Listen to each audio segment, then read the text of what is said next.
సరే తులసి, నువ్వు కష్టాలు పడటానికి సిద్ధంగా ఉన్నానంటే నేనేం చేయగలను చెప్పు. కానీ ఈ కష్టాలన్నీ ఎవరి వల్లో అదైనా ఆలోచించావా తులసి?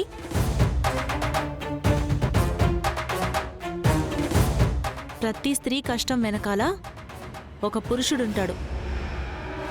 నువ్వు ఒప్పుకున్నా ఒప్పుకోకపోయినా నీ కష్టాలకి కన్నీళ్లకి కారణం ఖచ్చితంగా సిద్ధుయే.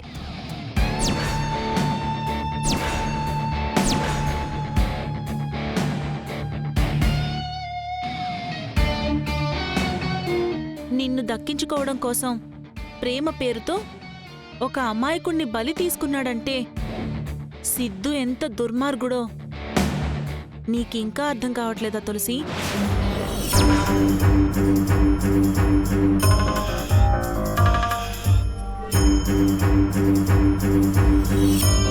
అసలు ఎవరికీ చెప్పకుండా, కనీసం నీ అంగీకారం లేకుండా నీ మెళ్ళో తాళి కట్టినప్పుడే నువ్వు తన గురించి ఆలోచించాల్సింది. ఇప్పటికైనా మించిపోయింది లేదు. నీ మేలు కోరి చెప్తున్నాను. ఒక హంతకుడికి భార్యగా ఉండటం కన్నా ఒక అనాథగా బతకటం మేలు తులసి. నీ ప్లేస్లో నేనుంటే నేను అదే చేసేదాన్ని. ఆనాడు చివరి నిమిషంలో నా వల్లే నువ్వు ఈ ఇంటి కోడలువయ్యావు కాబట్టి నీ బాగోగులు కూడా నా బాధ్యత అనుకుని చెప్తున్నాను. సిద్ధు ఒక పెద్ద స్వార్థపరుడు.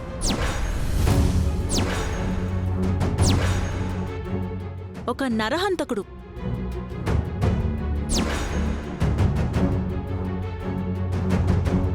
నీ కాలి గోటి కూడా సరిపోడు.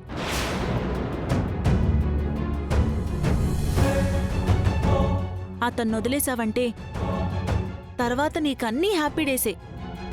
చాలు చాలు,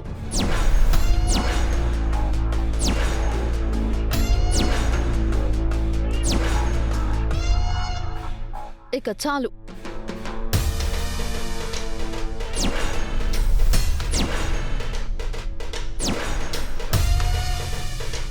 నువ్వు ఇంకొక్క మాట మాట్లాడినా నేనేం చేస్తానో నాకే తెలీదు.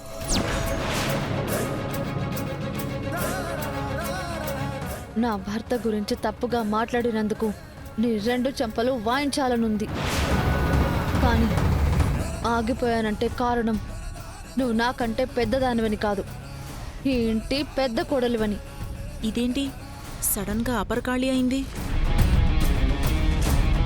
నాకు నీ అంత డబ్బు లేకపోవచ్చు, నీలా రాజకీయం తెలియకపోవచ్చు, కానీ ఎవరు ఎలాంటి వాళ్ళో నాకు బాగా తెలుసు. అది కాదు తులసి, నేనేం చెప్పాలనుకున్నానంటే నాకు అంతా తెలుసు, అంతా తెలుసు.